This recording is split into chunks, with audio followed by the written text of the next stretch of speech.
Ladies and gentlemen, Reverend Bill Beardsley.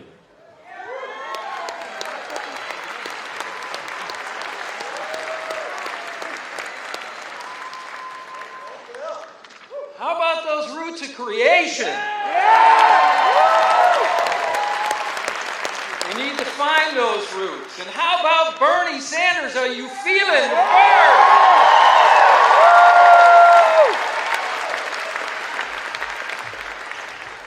I've been involved in national political campaigns since I was a youth and before I could even vote. I've always supported those of a progressive persuasion. I've always supported those who appear to have a significant level of integrity with consistent moral, ethical backbone. I've been more disappointed than not in the results of that support. One could conclude, on the face of it, that there's little chance of progressive politics ever winning the day on the national level. It seems few have understood the necessity of grassroots politics and support. That is, until Bernie Sanders.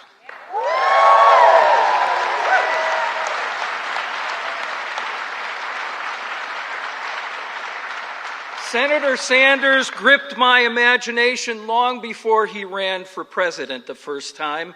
Being neighbors, Bernie has visited Keene often over the years. Bernie has been a voice, a presence, and active support for the kind of values and politics that fire my passion and commitments. His understanding of the vital link of local, national, progressive politics keeps him connected, on his toes, and responsive to the electorate. I have seldom been as excited about a presidential candidate as I was and am.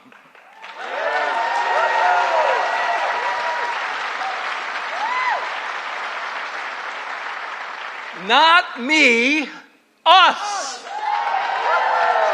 Not me, us. That's Bernie's refrain. He knows he cannot do this alone. Bernie knows he cannot be beholden to corporations as people in their economic stranglehold over our government. Bernie knows that it's possible to remedy some of the most pressing issues of our time, such as education, healthcare, poverty, racism, sexism, environmental degradation, labor, and wages.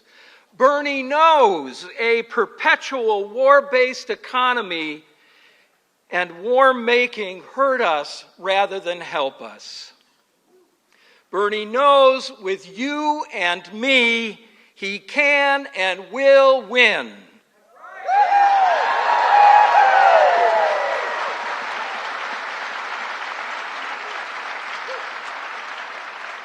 Dr. Cornel West remarked, Bernie is the real thing.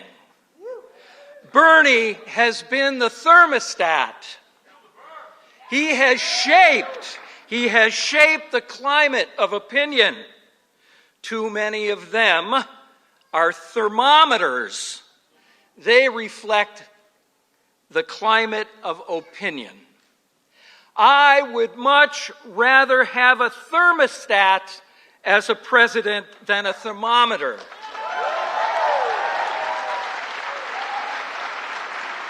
Please join me in supporting and working for the next president of the United States, Senator Bernie Sanders.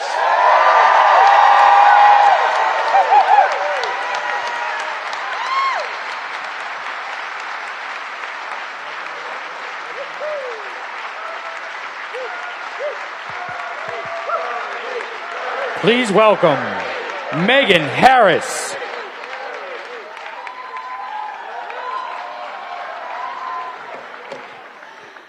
It's so good to see so many of you here today. My name is Megan Harris, and I grew up in southern Vermont.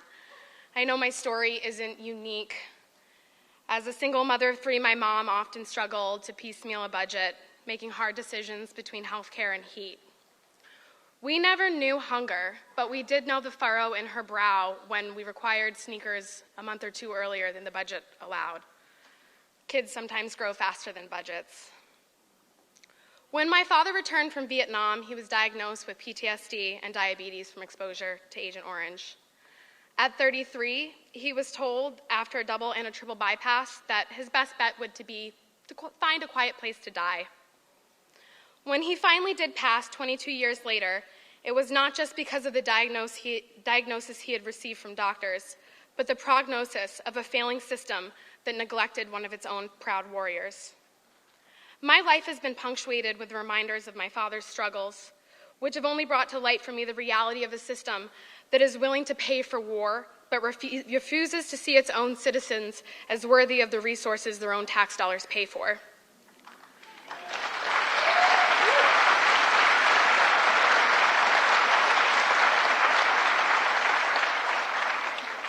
From healthcare to veterans to the daily struggle of single mothers to the debt I've been able to saddle myself with in my own quest for upward mobility, Americans deserve a country where children are not the victims of their families' legacies, where parents aren't fearful of the future, and where veterans don't die from their wounds of war at the age of 55. I believe this future is possible, and I believe that when we come together to elect leaders that have our interests at heart and the proven record to show that, there is no task too big to undertake, and there is no future too bright to imagine. Thank you.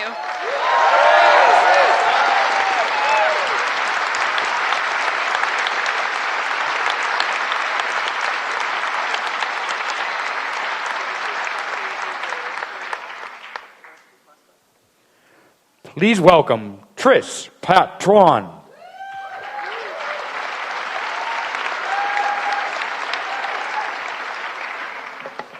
Hey everybody, I hope y'all are just as excited to be here as I am today, as, a Bernie Sanders comment. So, as you all know, we have a critical election that could potentially take us out of this very rogue time in U.S. politics. And also, a lot of you may be wondering, who is this kid on stage and why is he talking today? So my name is Tris Patuan, short for Tristram. Yeah, we'll take questions later. I'm currently a senior here at Keene State College, and I'm from Concord, New Hampshire. In my time here, I've been very active in the college and the community.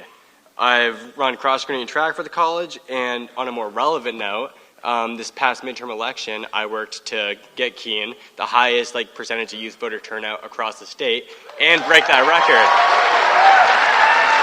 Yeah.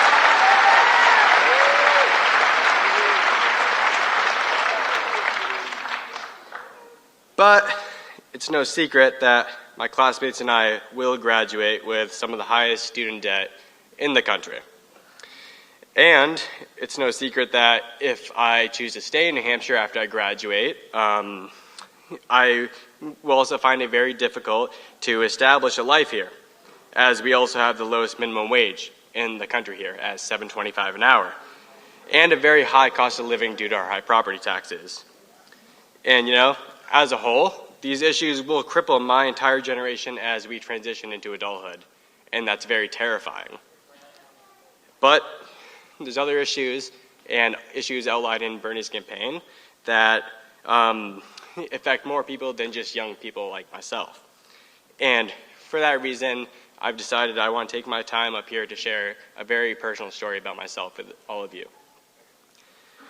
So, I grew up in a very unique environment.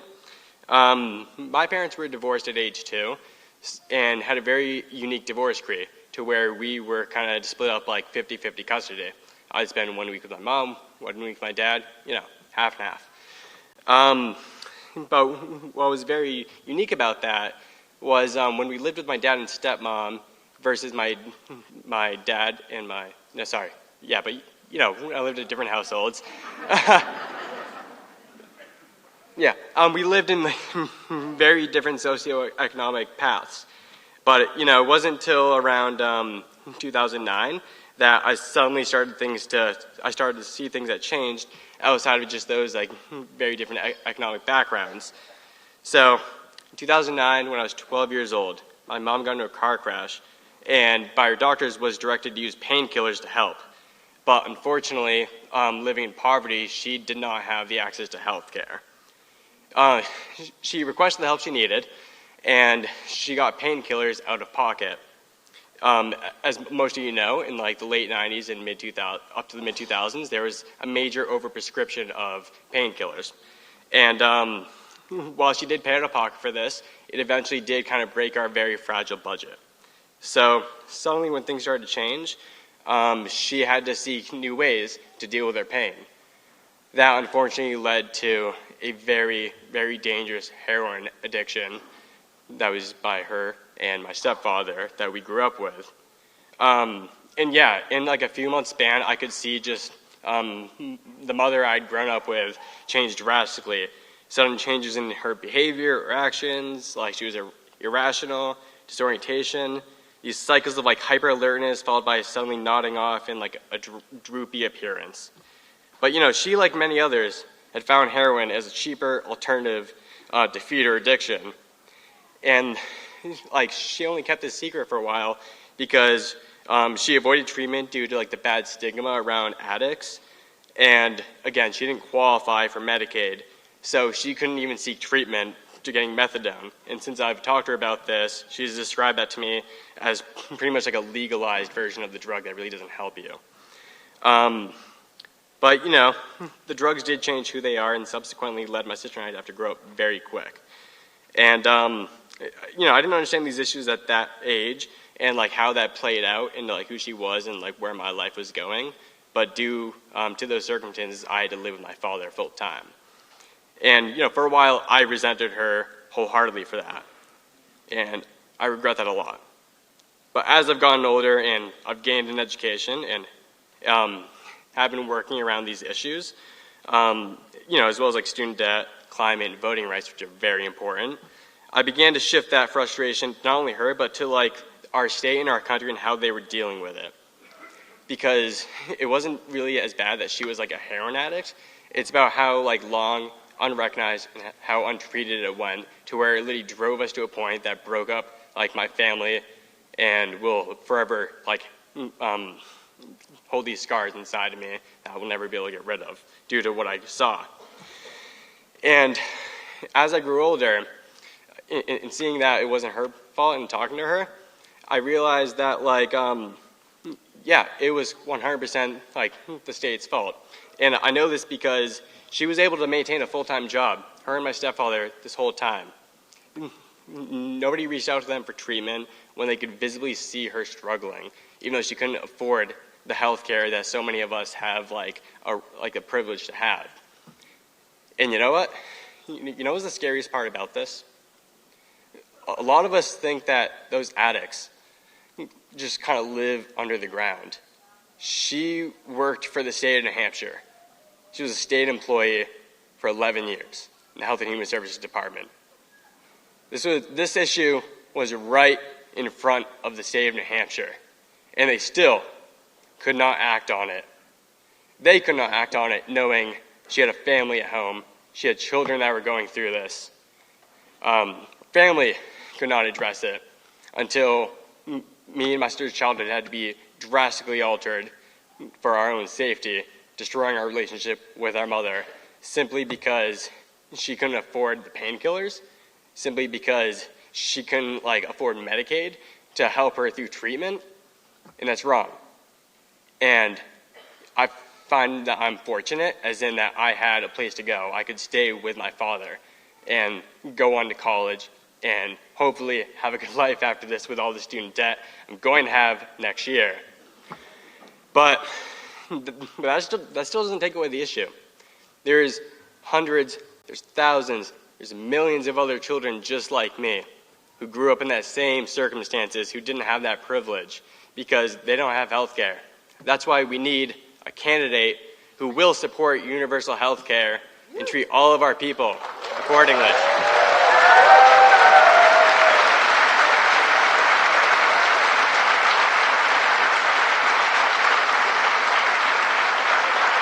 And we know that these issues are, it's not like one and done, and so there are a lot of other issues, and we are actively working on other issues as far as climate, education, and voting rights. So, please, please vote, and keep in mind the debt that my generation is going to take on, the circumstances of the climate crisis that my generation will have to take on, and the inaccessibility to vote that students right here in New Hampshire will not be able to do. So please sign on to the Green New Deal.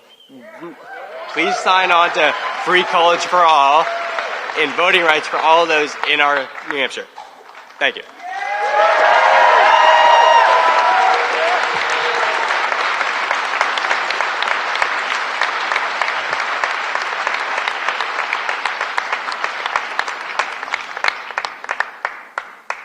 Ladies and gentlemen, please welcome Jillian Mitchell Love.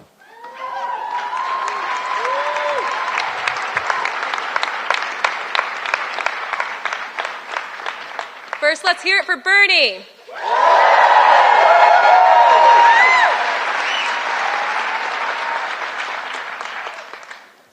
When I was asked if I would be interested in speaking at this event in support of Bernie Sanders, I was hesitant. I strongly believe in Bernie, but I didn't know if I believed in myself. My life currently feels like a mess, and the political climate of today feels even worse. I do not go a single day without fearing for my future or the future of humankind. I, however, am not alone in this. People all over the U.S. are living in constant stress, fear, and anxiety. Every day, people worry about their ability to afford the basic necessities such as food, medication, or shelter. Others worry about their physical safety or mental well-being. No matter your specific concerns, it is evident that our current system is failing us. As a person of color who grew up in New England, I've often felt like I was an othered demographic. My identity as a transnational adoptee meant that some people would never see me as an American. In recent years, I have experienced an increase of racial slurs, hate speech, and was even assaulted by a Customs Border and Protection officer this past summer. The incident occurred because I dared to question CBP officers who I feared were racially targeting people of mainly Latino descent as they attempted to board a plane to South America, the same plane I was on to visit my biological family for the third time since my adoption. As a result, I was threatened, intimidated, and physically harmed by an officer who proclaimed that he could do whatever he wanted to me. When I returned to the U.S., I was terrified of being further mistreated, since despite the fact that my rights had been violated, the officer who assaulted me would not be held accountable. This was infuriating, but not shocking, as people of color in the U.S. are routinely being abused or, worse yet, killed. The harassment and hatred of people who belong to marginalized identities are fueled by the false negative stereotypes perpetuated through our media and by political leaders as well. While we have now seen more politicians speak out against such acts, one has been doing so long before this administration.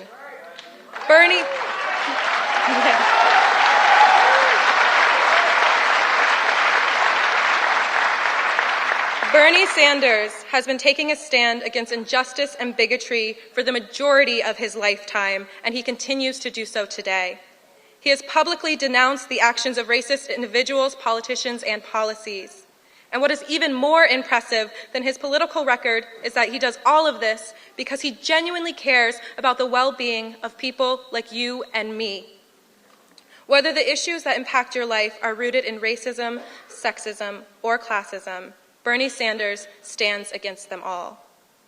This is why I believe in him so deeply. As many people tell me that my dream of living in a just and equitable society are unachievable, Bernie Sanders fights to make that dream a reality every day.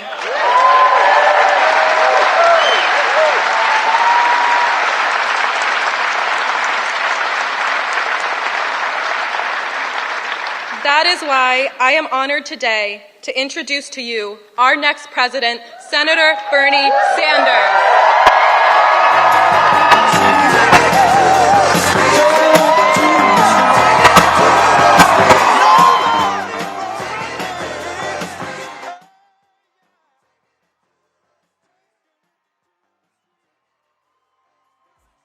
it to you raw, no hesitation. With the right ideas to lead this great nation. No handouts, no special interest groups. He don't lie to give votes, he's telling you the truth. And while the media wants to downplay him, he's still gonna fight. Tell him all he ain't playing.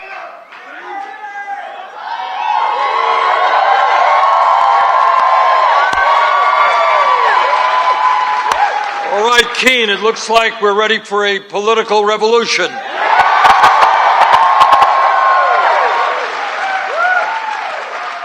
Let me thank the Roots of Creation. And let me thank Stacey Marie Perosi for that beautiful rendition of the national anthem. And let me thank Reverend Bill Beardsley, Jillian Mitchell-Love, Megan Harris, and Tris Patwan for their wonderful remarks. Thank you, guys.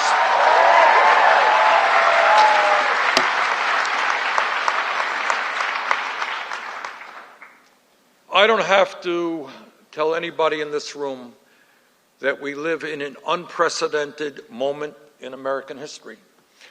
And when you live in an unprecedented moment, you need to have an unprecedented response, which is what this campaign is about.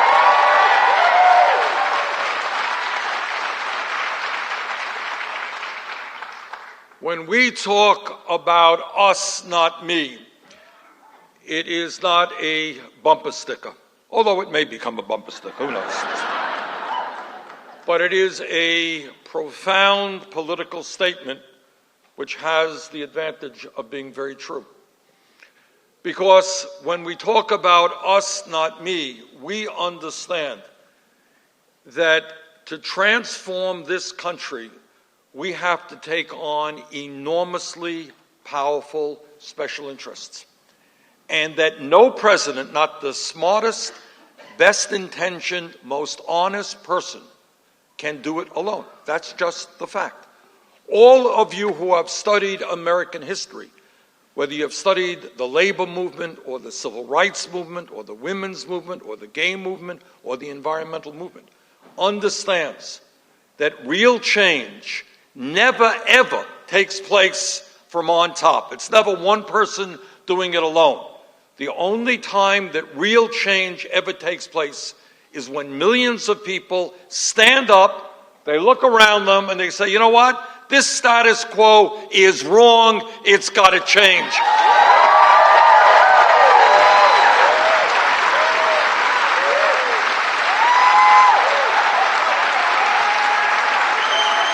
And that's where we are now. So I also want to tell you that this campaign is not only going to win the Democratic nomination,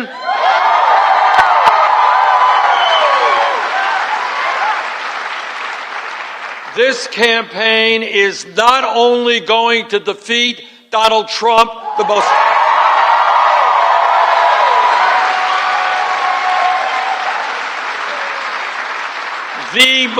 dangerous president in our lifetimes. But equally important, this campaign and the government we are going to create is going to transform our country and create an economy and a government that works for all of us, not just the 1%.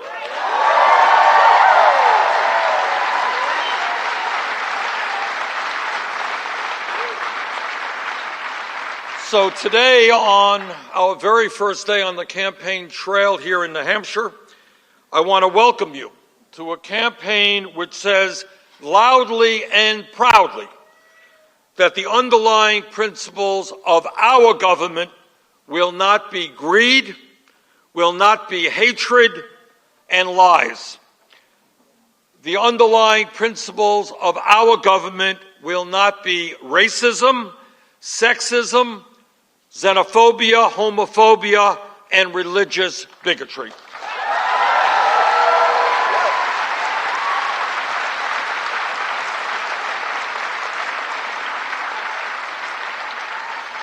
The principles of our government will be based on justice, economic justice, social justice, racial justice, and environmental justice.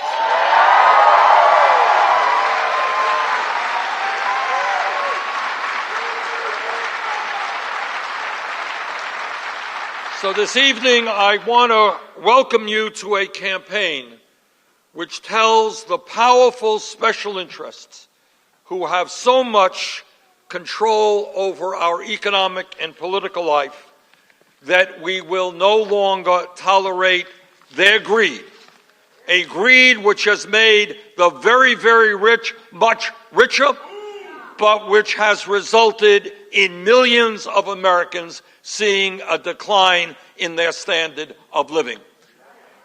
As you have heard me say before, and let me say it again, enough is enough.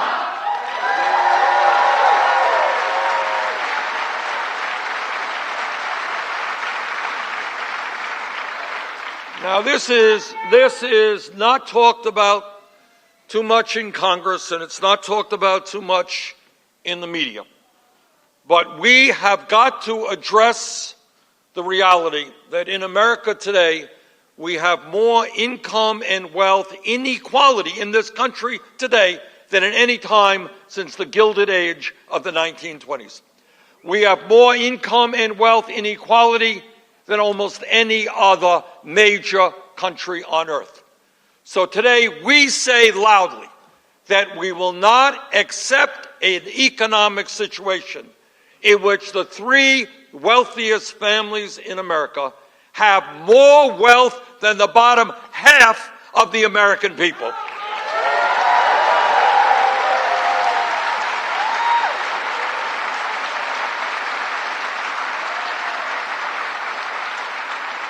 And while we see a proliferation of billionaires, over 20% of our children live in poverty, veterans sleep out on the streets, and senior citizens cannot afford the prescription drugs they need. We will no longer accept an economy in which 46% of all new income goes to the top 1%.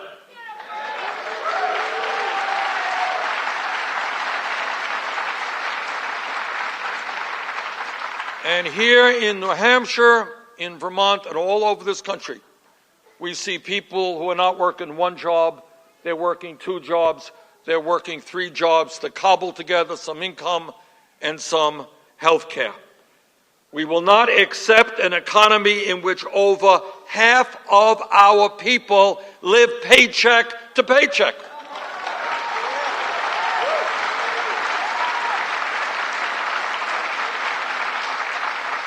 And you all know what that means. It means that if your car breaks down tomorrow and you don't have the money to get it fixed and you can't get to work and you get fired from your job, how are you going to take care of your kids? That is a reality facing millions of people in this country.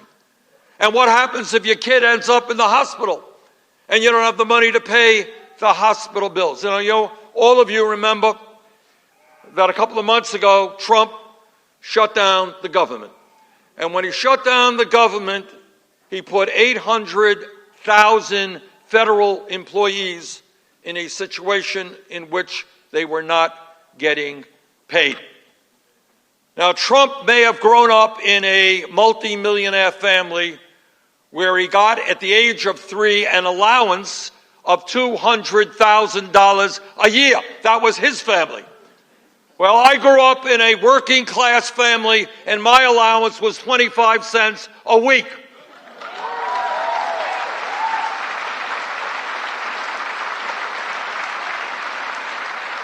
And I know, because that was my family's history, what it is like to live paycheck to paycheck. I know where I came from, and that's a reality I will never forget. We will no longer accept a situation in which, in the wealthiest country in the history of the world, our younger generation will, if we don't turn it around, have a lower standard of living than their parents, lower wages than their parents, higher debt than their parents, unaffordable housing, less social mobility. Not to mention that we are now leaving the younger generation with a national debt of $22 trillion. Now, I have 4 kids and 7 grandchildren. 3 of them live here in New Hampshire. Downward mobility is not acceptable to me. It is not acceptable to the American people. This campaign is about moving our people up, not down.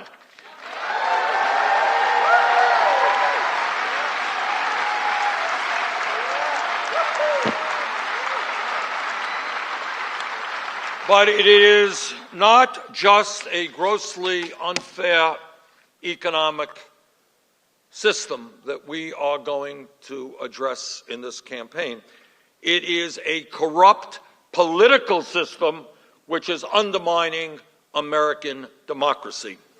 Now, we in New England understand what town meeting is about. We understand what grassroots democracy is about. We believe that democracy means one person, one vote, not billionaires buying elections.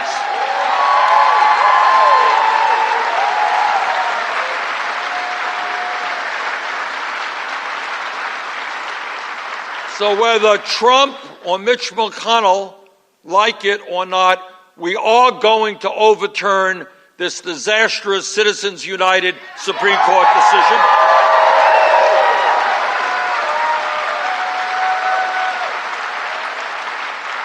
And we are going to move toward public funding of elections. And you know why we're going to do that? Because I want to live in a democracy where any person, no matter what his or her political views are, any person wants to run for office, they should be able to do so regardless of their income and not have to be dependent on wealthy people in order to get elected.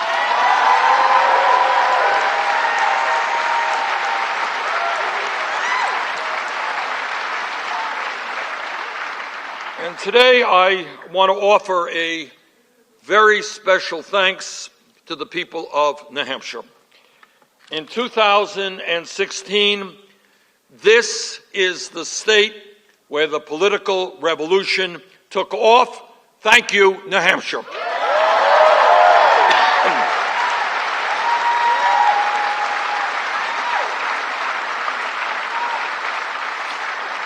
When we first came to New Hampshire in 2015 to campaign, we were 30 or 40 points behind in the polls. Further, the ideas that we were then talking about were considered by the establishment politicians and the establishment media as ideas, as you may recall, that were just too radical. They were too extreme. Nobody in New Hampshire, nobody in America would support those wild and crazy ideas. Raising the minimum wage to a living wage, too radical. Guaranteeing health care to all people as a right, too radical.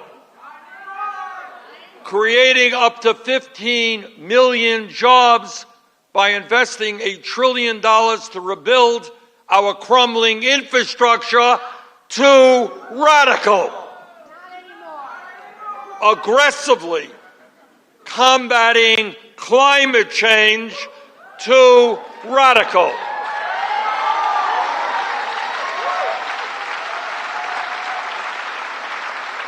Reforming our broken criminal justice and immigration systems, too radical.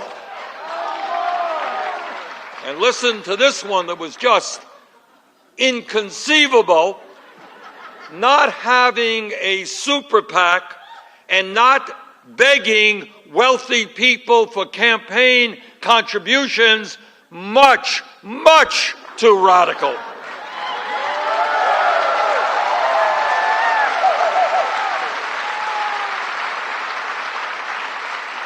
And here's another one. Imagine the idea, oh my God, ending the power of superdelegates at the Democratic National Convention.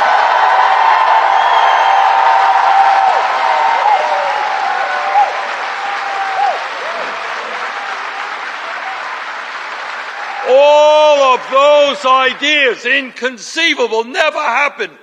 Bernie, what are you smoking? And that's another issue that was considered to be too radical.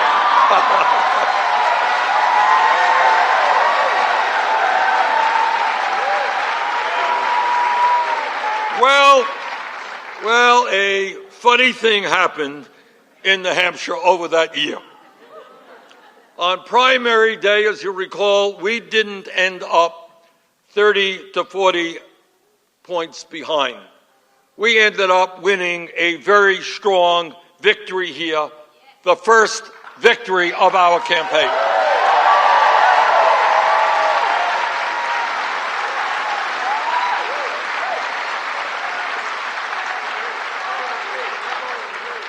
And that first victory here in New Hampshire led us to win victories in 21 of the states around the country, led us to receive over 13 million votes, well over 1,700 delegates at the Democratic Convention, and most importantly, in my view, it led us to win more votes from young people, black and white and Latino, Asian American, Native American.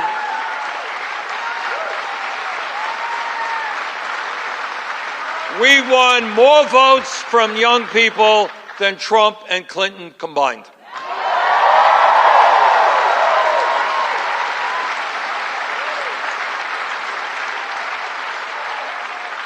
And, by the way, those ideas that we talked about 4 years ago that seemed so very radical at that time, well, today, virtually all of those ideas are supported by a majority of the American people.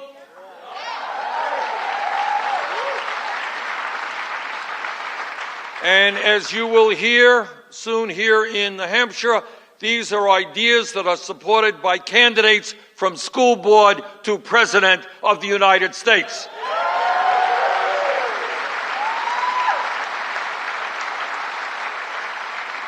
So thank you, New Hampshire. You helped begin the political revolution in 2016. And with your help on this campaign, we are going to complete what we started here.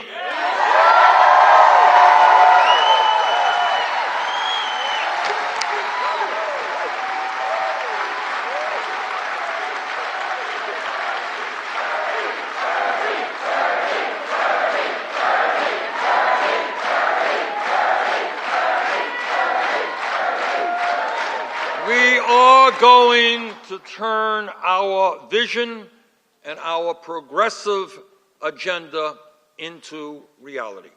Today, as we begin our campaign here in New Hampshire, we say to the private health insurance companies, whether you like it or not, the United States of America is going to join every other major country on earth and guarantee health care to all people as a right, not a privilege.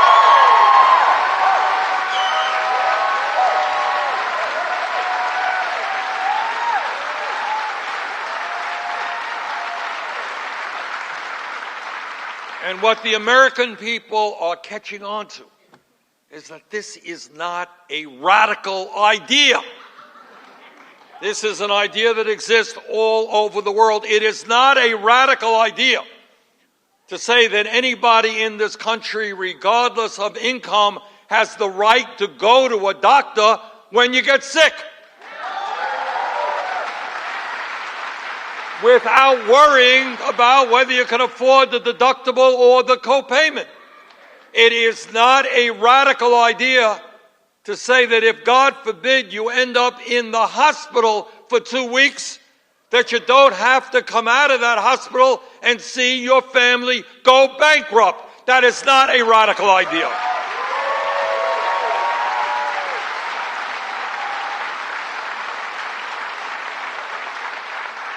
It is not a radical idea to say that the goal of health care must be to provide health care to all of us in a cost-effective way, not to provide tens of billions of dollars in profits to the insurance companies. Not a radical idea.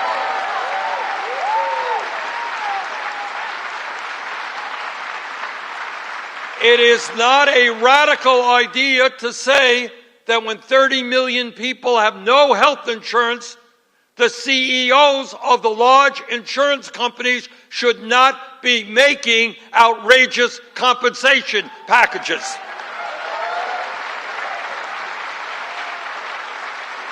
Here is what is going on in healthcare. In 2017, the top 65 healthcare CEOs made $1.7 billion in compensation. At a time when more and more people cannot afford health care, the CEO of United Health Group earned $83 million in compensation.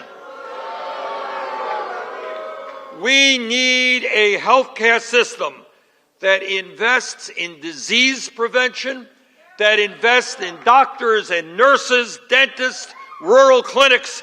We don't need a system designed to make the insurance companies and the CEOs rich.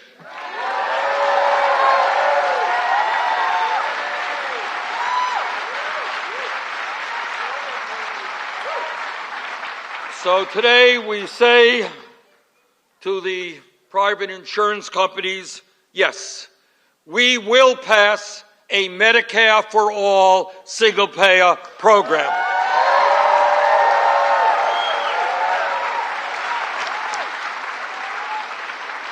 Now, Donald Trump goes around the country and he tells people that if we pass Medicare for all, it will lower quality of care for seniors now on Medicare. Now, I hope I will not shock you if I tell you that, yes, Donald Trump is lying. Now, I know, hard to believe.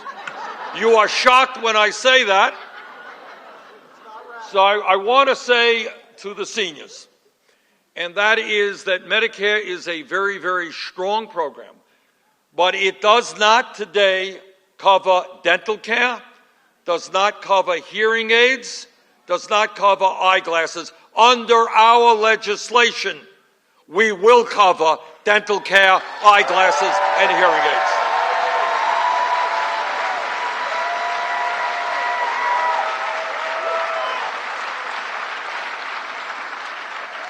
And today, we say to the pharmaceutical industry that you will no longer rip off the American people and charge us by far the highest prices in the world for prescription drugs.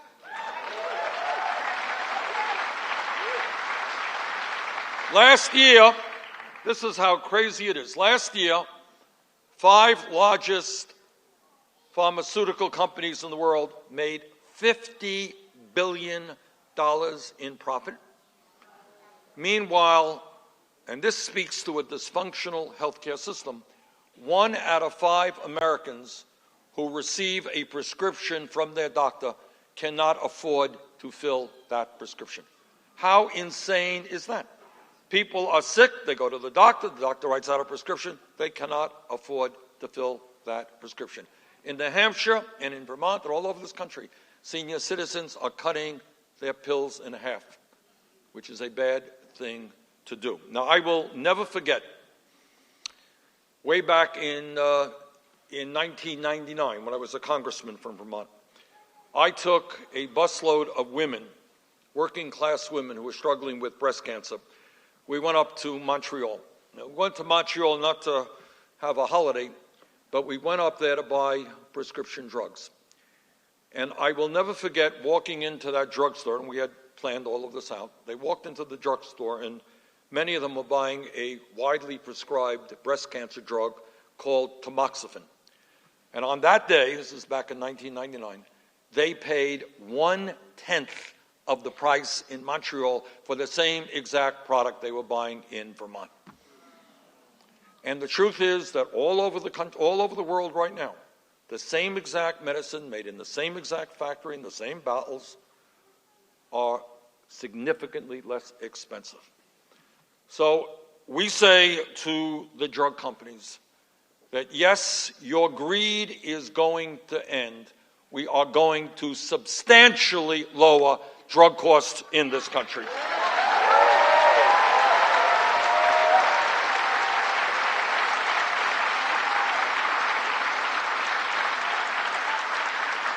And today, we say to Walmart, owned by the wealthiest family in America, we say to McDonald's and Burger King and Wendy's and the entire fast food industry, and we say to other low-wage employers, stop paying your workers starvation wages.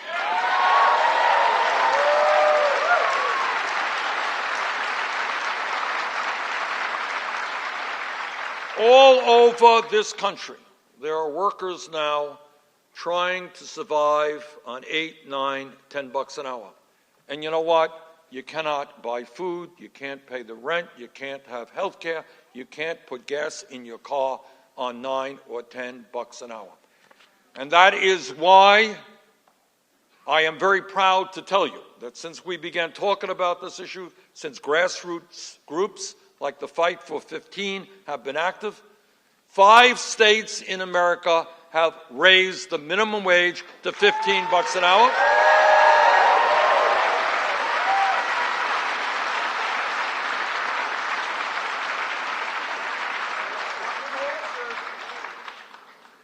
And I am happy to tell you that just last week, the House Committee on Labor and Education reported out a bill to raise the minimum wage at the federal level from $7.25 an hour to $15 an hour.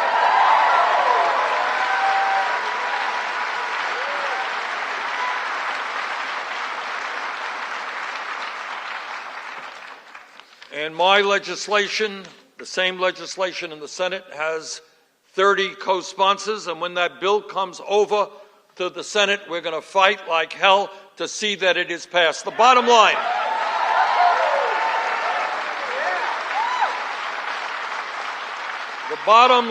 is that if you work 40 hours a week in the United States, you should not have to live in poverty. We're going to raise the minimum wage, and by the way, we're going to make it easier for workers to join unions, not harder.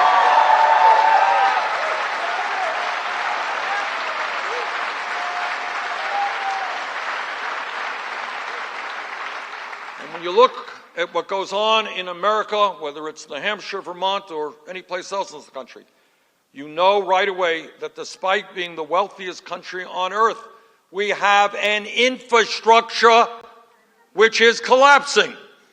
That is our roads and our bridges, our rail system, subways, airports, our water systems, and our wastewater plants. And that is why we are going to put $1 trillion into rebuilding our infrastructure. By the way, the $1 trillion is exactly the amount of money that Trump gave in tax breaks to the 1% and large corporations. So maybe we'll take that $1 trillion back, invest it in the infrastructure.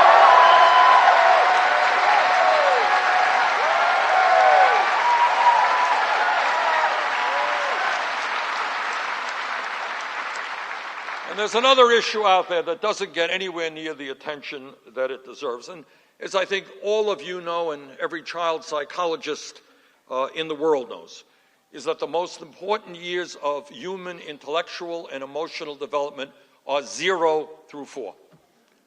What a civilized democratic society should recognize is that in those years, the most important years of a human being's life, we have got to make sure that our little kids get the intellectual and emotional nourishment that they deserve. But yet today, we have a dysfunctional child care system which is unfair to the children, unfair to the parents, and unfair to child care workers.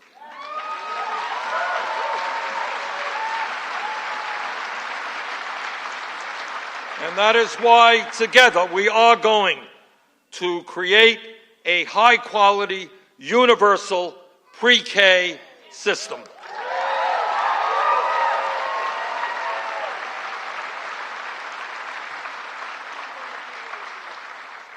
Today we say to our young people, as you talk about these issues, it's hard for me to imagine that anybody thinks it's a radical idea that we take good care of our children.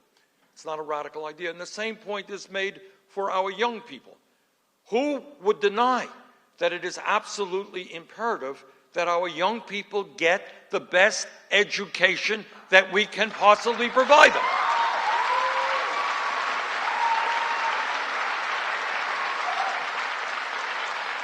And this is relevant not only to the young people themselves, it's relevant to our entire nation. We live in a competitive global economy. And if you want a strong economy, we're going to have the best educated workforce in the world.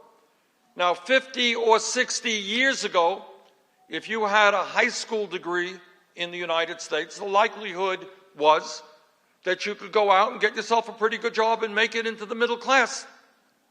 Those days, by and large, are gone. For many respects, a college degree today is the equivalent of what a high school degree was 50 or 60 years ago. So when we talk about public education, it's not good enough to talk about K through 12. We must make public colleges and universities tuition-free.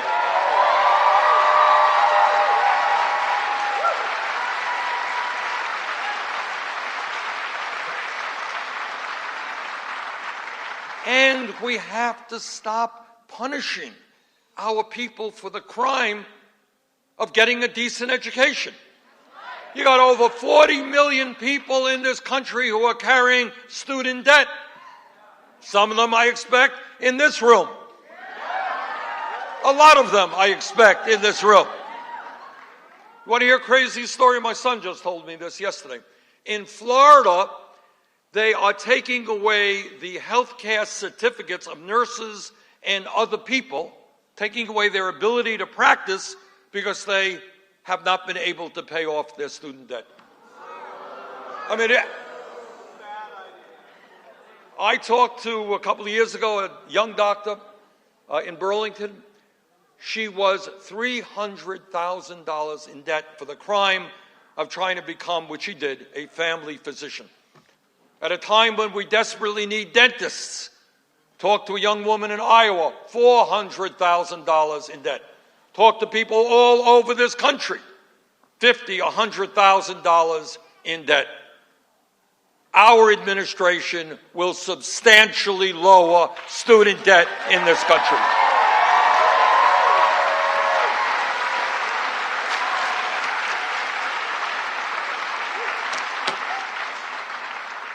And in terms of issues that we don't talk about, it's not just what happens to the little kids.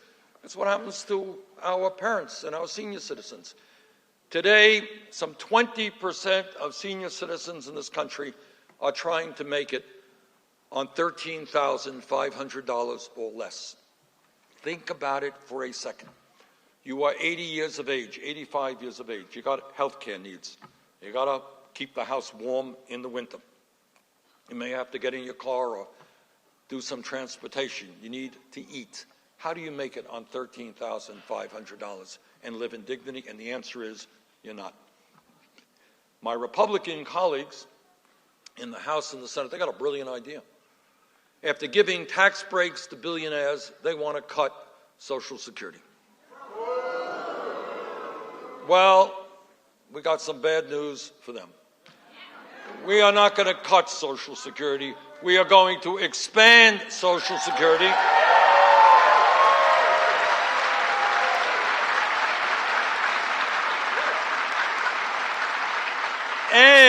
by lifting the cap on taxable income, we're going to extend the life of Social Security for another 50 years.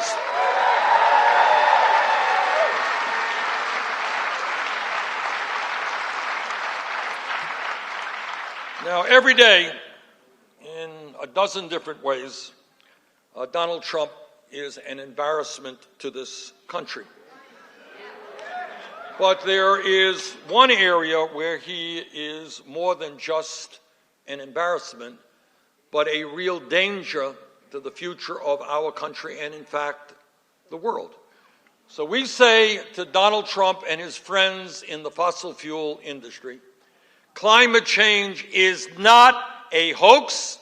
It is an existential crisis facing our country and the entire planet.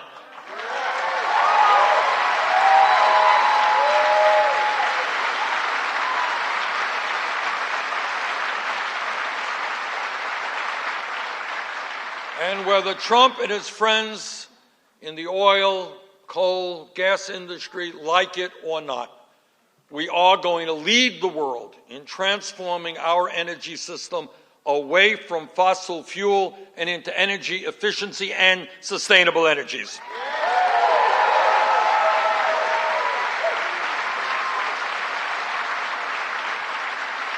And by the way, when we do that, and when we invest in weatherization, making our homes and our buildings energy efficient, and we invest in an energy efficient transportation system, and in solar and wind and geothermal and other sustainable technologies, we are going to create millions of good paying jobs.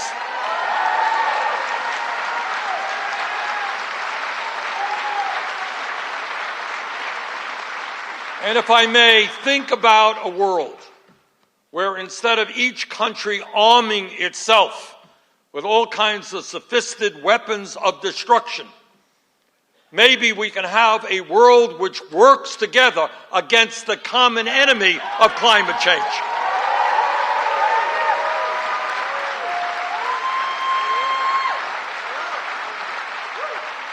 But this is a profound moral issue, because it seems to me we have a moral responsibility to make certain that the planet we leave our children and our grandchildren is a planet that is healthy and habitable.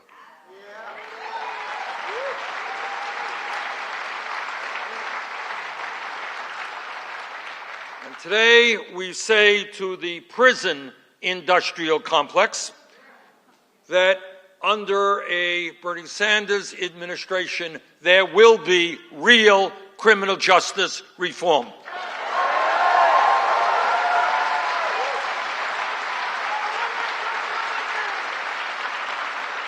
We are going to end the international embarrassment. This is America. We should not have more people in jail in this country than any other country on earth, including communist China. 4 times our size. We will not continue to spend $80 billion a year locking up fellow Americans. Instead, we are going to use that money to invest in our young people, in jobs and education, not jails and incarceration.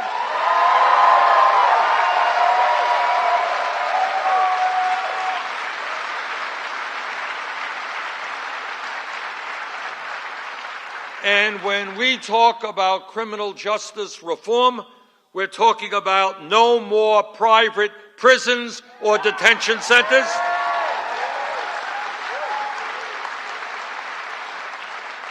We are talking about ending the so-called war on drugs. Too many lives have been destroyed for possession of marijuana or other nonviolent offenses. And we are going to end the absurdity. I don't know how many of you know this. I just learned about this a couple of years ago. That today, as we speak, there are hundreds of thousands of people behind bars. Hundreds of thousands. You know why they are behind bars? Because they are too poor to afford cash bail to get out of jail. We are going to end the cash bail system.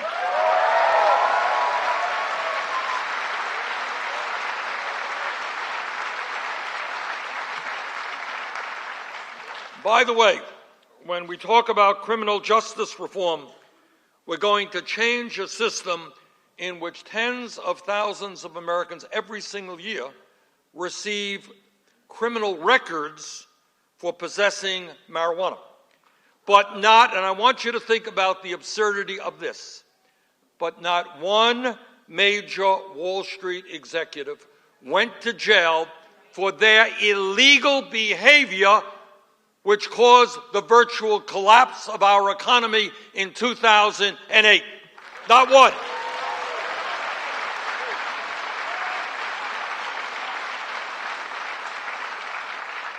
No, the Wall Street executives, they didn't go to jail. They got $1 trillion bailout. That type of criminal justice system is going to be changed very profoundly.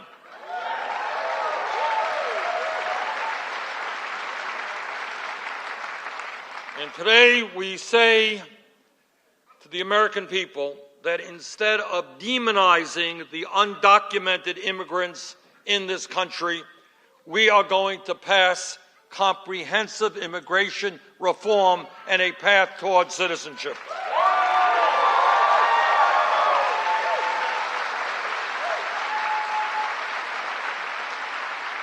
We are going to provide legal status to the 1.8 million young people eligible for the DACA program.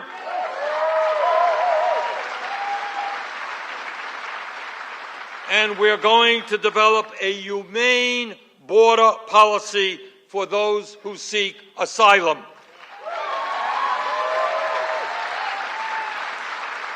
The United States of America must never be a country in which little babies are torn from the arms of their mothers. That will not happen again.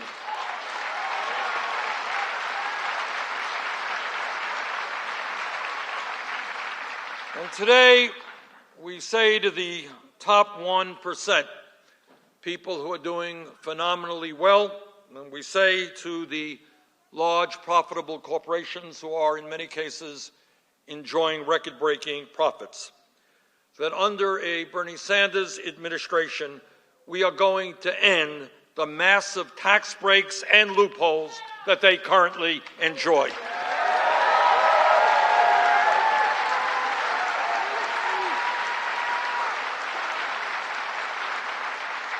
So here is another absurdity, one of many that we talk about. Amazon, as you know, is one of the largest corporations in America. Last year, it made over $10 billion in profits. Anyone here know how much Amazon paid in federal income tax?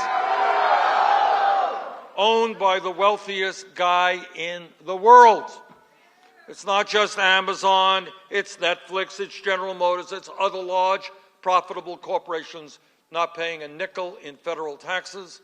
It's the wealthy and corporations stashing billions in the Cayman Islands, Bermuda, and other tax havens. Well, we have some bad news for them. We will no longer accept a corrupt tax system. The wealthy and the private corporations will start paying their fair share of taxes.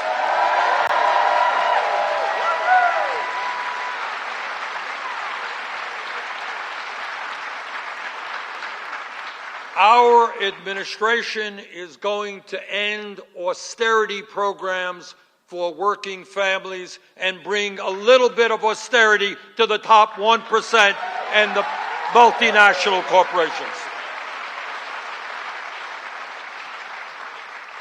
And today we say to the military-industrial complex that we will not continue to spend $700 billion every single year on weapons of destruction and the Pentagon. That is more money than the next 10 nations combined spend on the military.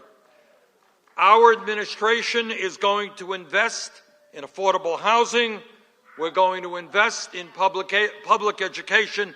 We are not going to invest in never-ending wars.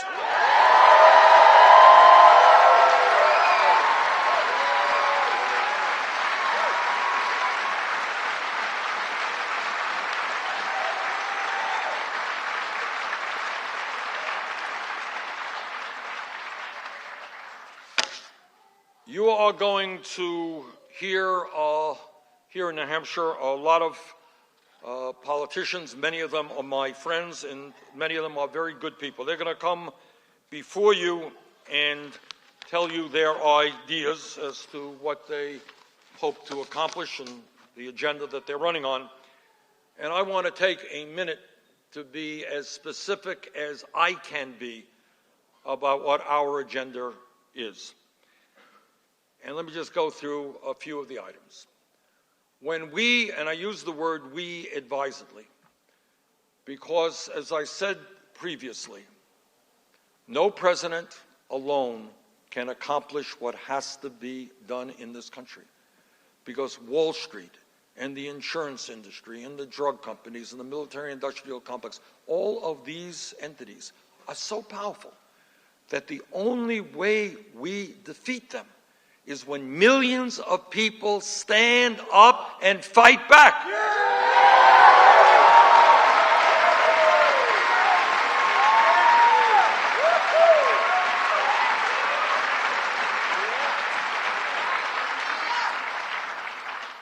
So together, we are going to enact a federal jobs guarantee.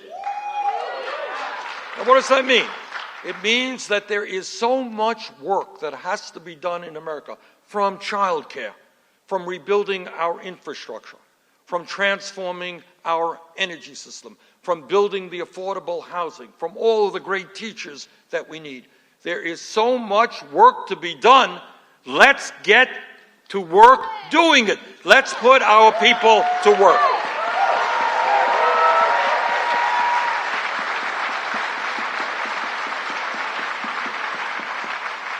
When we are in the White House, we will move aggressively to end the epidemic of gun violence in this country.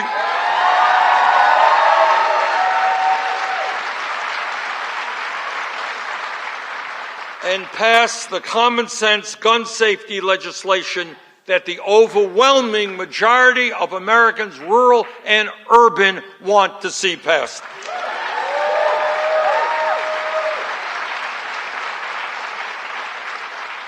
When we are in the White House, we're not only going to deal with the national scandal of income and wealth disparity, we are going to deal with the racial disparities in terms of income and wealth.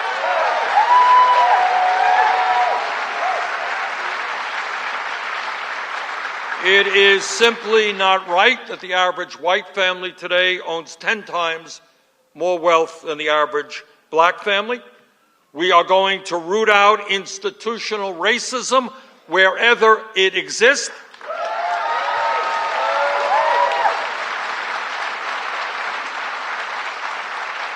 And not only will we end voter suppression, but we are going to make it easier for people to vote, not harder.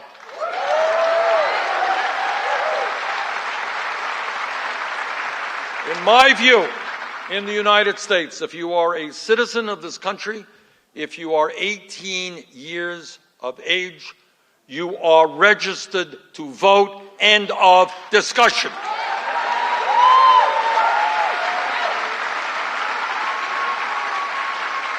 We will not allow folks to try to keep people of color from voting, poor people, or young people. We want to have the largest voter turnout of any major country on earth, not one of the lowest.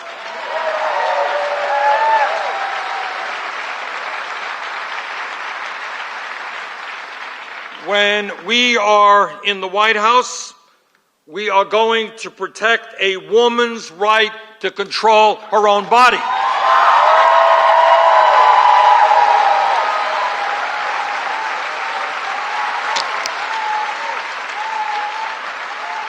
That is her decisions, not the federal government's, not the state government's, not the local government. That decision belongs to the woman and her physician.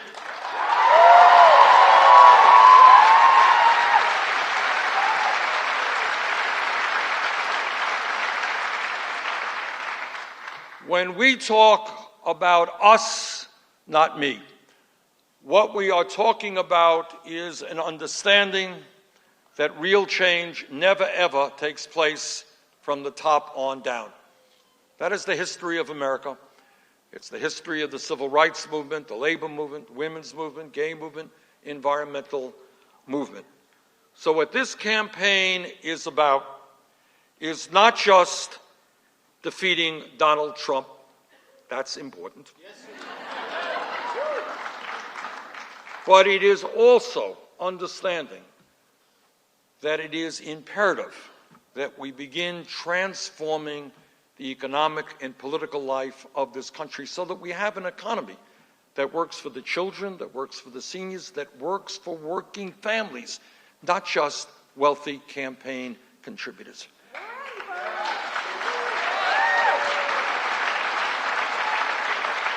And so here is my request to you, and I think I'm going to be the only candidate who makes this request, is that I need your help, obviously, to win the Democratic nomination. I need your help if we win that nomination to defeat Trump, all of which is enormously important. But I need your help the day after the election, the day after I am inaugurated.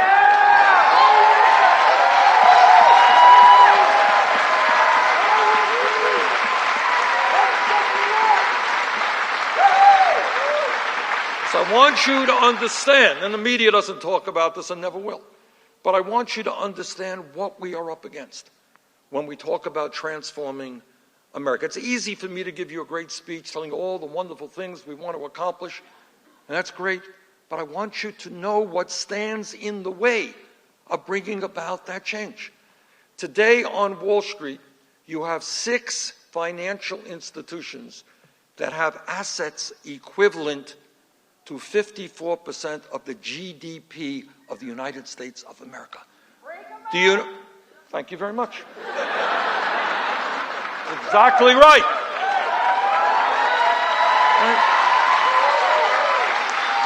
Because when you have 6 financial institutions controlling trillions of dollars, that is unbelievable power. And yes, we do have to break up those large financial institutions. And when we talk about Medicare for all, it's great to give a speech about how dysfunctional and awful the healthcare system is.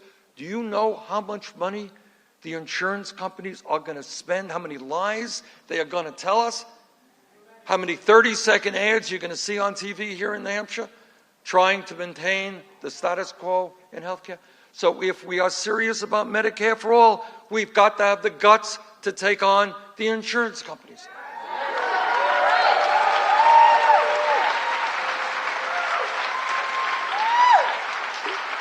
Let me tell you something about the drug companies who rip us off all the time. I'll give you one story. I was in California a few years ago.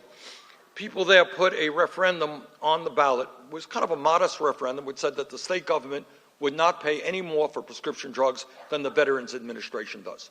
VA pays the lowest prices in the country because they negotiate with the drug companies. Fairly modest proposal.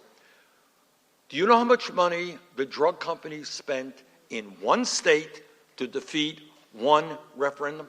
They spent $131 million in one state.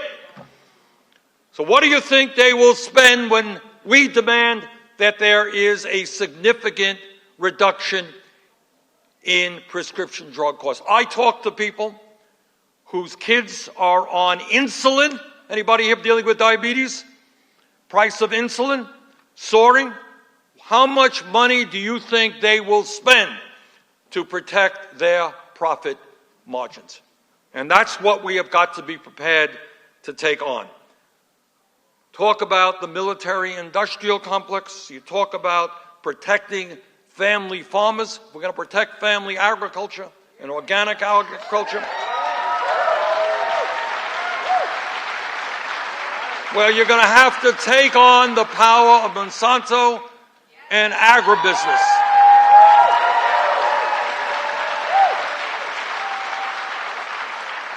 You want real criminal justice reform, you're going to have to take on those corporations who make millions every year by locking people up. They got a quota. The more people they lock up, the more money they make. Are we ready to take on the prison industrial complex?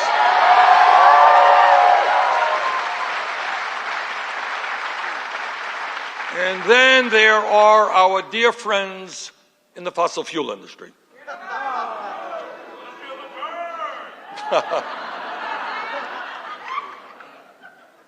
50, 60 years ago, the tobacco industry lied and lied and obfuscated and obfuscated.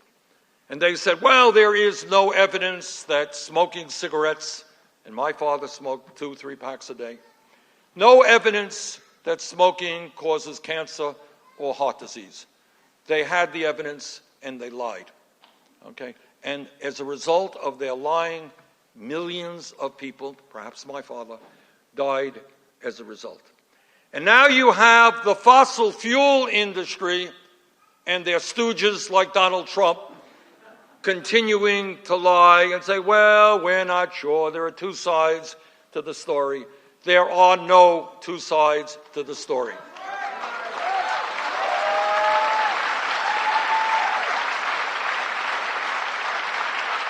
But the oil companies and the gas companies and the coal companies are enormously powerful. And if, right now, unbelievably, go to states like Florida, go to states like Nevada, which have incredible potential for solar, you know why they're not moving more aggressively? Because the fossil fuel industry is fighting solar all around the country.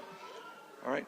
So if we are going to transform our energy system, we're going to have to take on the wealth and the power of the Koch brothers and the fossil fuel industry. You ready to get involved in that struggle?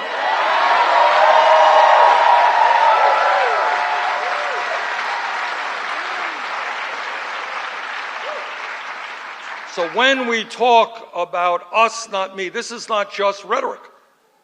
This is the only way that I know in how you transform this country. I've given you 5 different examples, whether it's Wall Street, fossil fuel industry, insurance companies, drug companies, prison industrial complex, military industrial complex. All of these institutions have hundreds and hundreds and hundreds of millions of dollars at their disposal. They use that money for TV ads. They use that money to buy politicians. They use that money in lobbying in Washington. That's their power. Now, the truth is they do have unlimited wealth and they have unlimited power. But we have something that they don't have. And that is we have the people.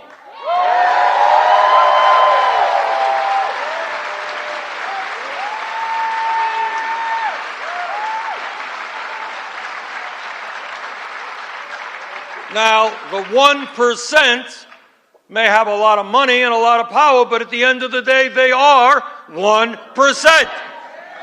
Well, we got the other 99%.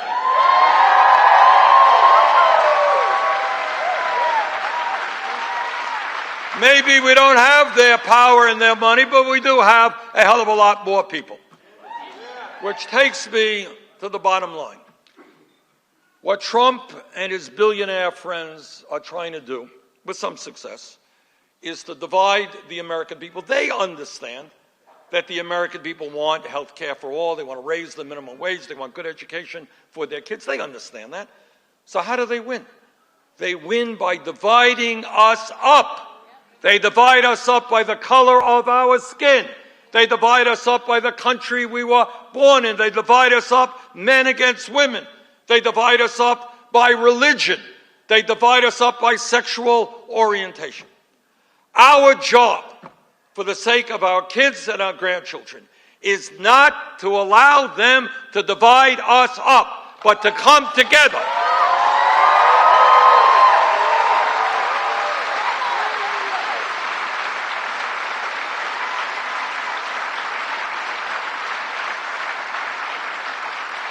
And when we come together, and when we fight for an agenda that is widely supported by the American people, there will be nothing that can stop us in creating the kind of a country that you and I know we can become. Thank you all very much. The only one I know who can conquer this insanity of this Wall Street bickering, belittling the poor. Dollar bills, only thing they considering. When people need health care, kids need school. When it comes to politics, Bernie's breaking rules. No attack gets on the competition's needed. He's running on the facts, and it's something that we needed. Feel the burn, make them feel the burn. All the way to the White House, feel the burn. Feel the burn, make them feel the burn. Till the haters on the right, they can feel the burn. Feel the burn, make them feel the burn. All the way to the White House, feel the burn. Feel the burn, make them feel the burn. Till the haters on the left, they can feel the burn. Yeah. You see him scared, shook, he's a